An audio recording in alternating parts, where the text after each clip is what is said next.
everyone, my name is Akanksha Ruela from IIT Hyderabad, and the focus of my PhD work is micro nanofabrication strategies for islet cell encapsulation for diabetes treatment. As you all are well aware of, diabetes is on a continuous rise all over the world, and according to the International Diabetes Federation, 1 in every 11 person is suffering from diabetes. So before understanding the treatments for diabetes and what exactly is islet cell encapsulation, we need to understand the working mechanism of a human body and exactly what changes that causes diabetes.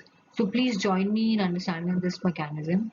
Once we eat food, it gets converted into glucose, and this glucose reaches different parts of our body through bloodstream, and according to the level of glucose, insulin is produced by islet cells inside the pancreas, and this insulin acts like a key which opens the door for glucose to enter the cells, which gets converted into energy, and the level is maintained in our bloodstream. But in the case of type 1 diabetes, there is no insulin produced because our own immune system attacks the islet cells, and hence, because there is no key, the glucose is not able to enter, and there is an increase in glucose level in our blood, causing diabetes. So different treatments that are available for type 1 diabetes is insulin injection and insulin pump, where the patient has to take insulin externally depending on the glucose level in their blood. Third being the pancreas transplantation, where the whole pancreas as an organ is transplanted from one being to the other.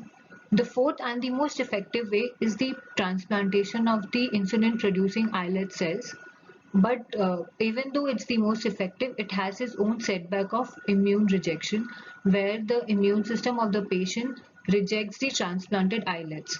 So a very successful way of carrying out this islet transplantation is islet encapsulation, where you take the cells from one being and encapsulate it in an encapsulation device made up of porous membrane. And this porous membrane should allow the intake and outtake of glucose and insulin. It should support the blood vessel formation so that the cells that are inside the device get proper nutrients through the blood, and it should not allow any immune cells to enter the device and detect the cells, hence protecting the islet cells from our immune cells. And because the immune cells will not be able to detect, there will be no immune rejection. So the focus for my work is to fabricate such a porous membrane of the device so that all of these criteria are fulfilled, and the islet cells are living inside this device. So once all of these criteria are fulfilled, we'll be able to transplant islet cell through this encapsulation device into the patient, and the patient would be insulin independent. Thank you so much for listening.